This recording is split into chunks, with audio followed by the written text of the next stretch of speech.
Into the spirit woods. The tension in the training courtyard had shifted into something thick enough to choke on. For days the disciples had whispered of something greater than endless drills and bruised knuckles, something beyond the punishing stances that left their thighs quivering and their hands split. Rumor had become the rhythm of the sect, and that morning the rhythm was shattered by truth. Elder Jian himself walked into the courtyard.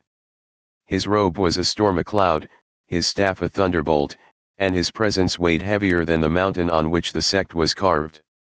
Disciples fell to one knee, heads lowered as his gaze swept over them, cool and impenetrable. "You scrape your roots against stone," Elder Jian said, his voice rolling through the courtyard like thunder over distant peaks. "Now we will see if they can find soil to grow." The spirit woods wait. The words were enough to ignite fear and anticipation alike. The spirit woods were forbidden ground. Every disciple knew the stories whispered in dormitories and libraries of beasts that prowled beneath the canopy, creatures fat on chi and sharpened by hunger.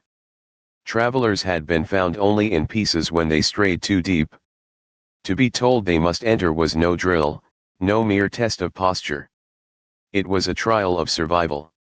Murmurs flared like wildfire among the gathered youths until Elder Jian raised a single hand. The air stilled at once. "Tomorrow," he said, "each disciple will hunt within the woods. Bring back proof of your strike, a fang, a claw, or hide, and you may call yourself worthy of the outer sect. Fail, and your path ends here." The words slammed into the disciples like hammer blows. Some went pale, lips trembling as the truth sank in. Others straightened with fierce light in their eyes, hunger mixing with fear. Zhao Ren's lips twisted into a hungry grin, his pride swelling as if the elder's decree had been carved for him alone. Liang felt his breath catch. To face a spirit beast with only the faint ember in his dantian, still fragile and trembling, was either courage or madness. His palms were damp, his pulse loud in his ears. Yet beneath the fear, something else stirred.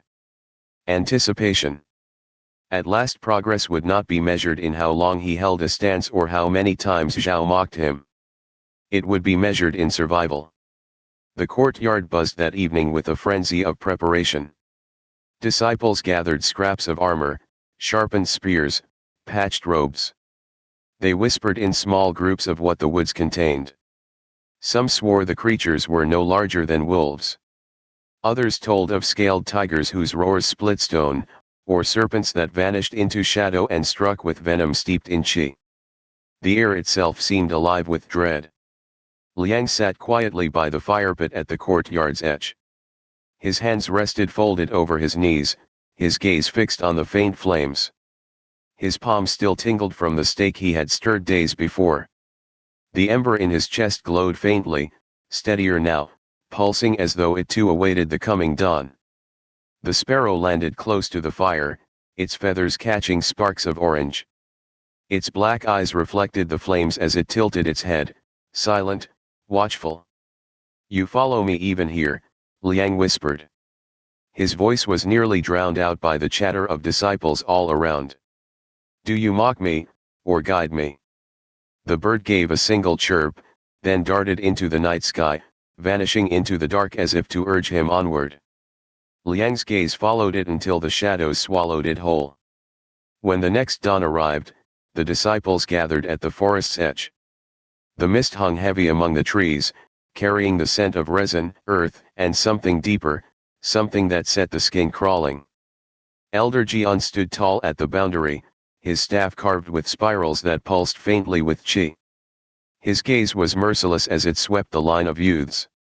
"You enter alone," he said.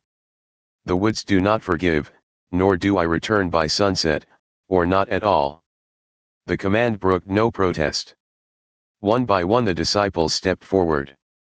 Some strode boldly, spears raised high, determined to show strength. Others hesitated, trembling before forcing unwilling legs forward into the mist. The forest swallowed them all. When his turn came, Liang bowed low to the elder before stepping beneath the canopy. The world shifted at once. Light dimmed, sounds sharpened, shadows deepened into layers upon layers.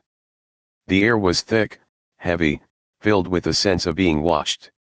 Every root seemed to coil like a serpent beneath the soil, every branch hung like a claw overhead. The forest breathed, and Liang felt its rhythm press against his own. If you want us to keep making more stories like this, don't forget to like this video and subscribe to Azure Inkblade. Now, back to the chapter. He drew his breath steady, guiding it to the ember in his dantian. Warmth flickered, faint but grounding. His steps were careful, each one deliberate, his senses stretched thin. The silence of the woods was oppressive. Then, a rustle in the underbrush froze him. Leaves shifted. Yellow eyes flared in the gloom. The beast stepped forth on silent paws, a wolf larger than any he had ever imagined, its shoulders reaching his chest, its fur streaked with silver. Its claws shimmered faintly with chi, its breath steaming in the cold air. This was no mere animal. A spirit beast. Liang's heart thundered. His fingers tightened around the staff he had carried from the sect, polished smooth by countless hands before his. He inhaled. Breath rooted him. His stance steadied against the soil. The wolf snarled and leapt, jaws wide. Liang dropped low into falling leaf, arms sweeping wide. Qi stirred faintly, spilling into his limbs. His staff struck across the beast's claws, deflecting the lunge just enough to send him rolling aside. The impact rattled his bones, pain blooming through his ribs, but he was alive. He rolled to his feet, chest heaving, eyes never leaving the beast. It circled now, golden eyes burning. Each step stirred ripples of chi through the air, pressing against him, testing him. Fear gnawed at the edges of his mind, begging him to flee. But he remembered Cai's words, breath is root, form is trunk, chi is leaf. Liang drew a deeper breath, guiding the ember upward. The wolf lunged again, jaws snapping like steel. Liang's arms swept like branches, his breath steady, and this time the chi surged brighter, spilling into his strike. The air shifted. The wolf yelped as Liang's palm connected, its body shoved sideways. It landed hard, snarling in confusion. Its gaze flickered not with hunger now, but with caution. The battle dragged into endless minutes. Each clash left Liang bruised, each strike from the wolf tearing chips from his staff, leaving splinters biting his palms. His limbs screamed, his lungs burned, yet with every breath the ember grew steadier. The motions of falling leaf became sharper, guided not only by muscle but by the faint thread of chi. Finally the wolf lunged in desperation. Liang sank low, swept wide, and poured every shred of breath and strength into the strike. His exhale tore from his chest, carrying the ember outward in a single, desperate surge. His palm struck the wolf's flank. Chi pulsed outward like a ripple across water, staggering the beast to its knees. The wolf's growl broke into a strangled sound. It shook itself, bleeding from the mouth, then turned and staggered into the shadows, vanishing into the mist of the deeper woods. The silence that followed was deafening. Liang collapsed to his knees, chest heaving. Sweat drenched his robe, his arms trembled, his ribs ached with every breath. But he had not fallen. He had faced a spirit beast and survived. On the ground where the wolf had staggered back lay a single silver fang, broken loose in the clash. It gleamed faintly, its surface catching the thin light that pierced the canopy. Proof enough. Liang picked it up with trembling fingers and clutched it to his chest. As he stumbled back through the forest, the air seemed quieter. The shadows no longer pressed so heavily, the ground no longer threatened to snare his steps. It was as if the woods themselves had acknowledged him. When he emerged into the clearing, the sun was already sinking low. Disciples waited, some bloodied and triumphant, others pale and empty-handed. A few had not returned at all. Zhao Ren stood tall, a jagged claw tied to his belt, pride gleaming in his eyes as he sneered at the sight of Liang's battered form. But when Liang lifted the silver fang high, gasps rippled through the gathered disciples. His body was broken, his steps staggered, but in his hand gleamed proof of his survival. Elder Jian's gaze lingered on him, unreadable. Then, for the faintest moment, the corner of his lips curved. Not into a smile, but into the shadow of one.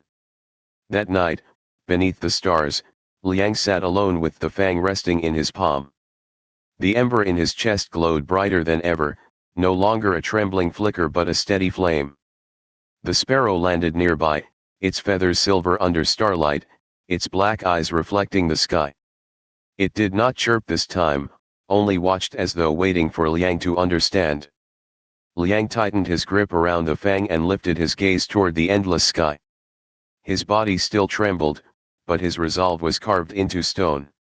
The path stretched long and perilous before him. But step by step, breath by breath, he would walk it,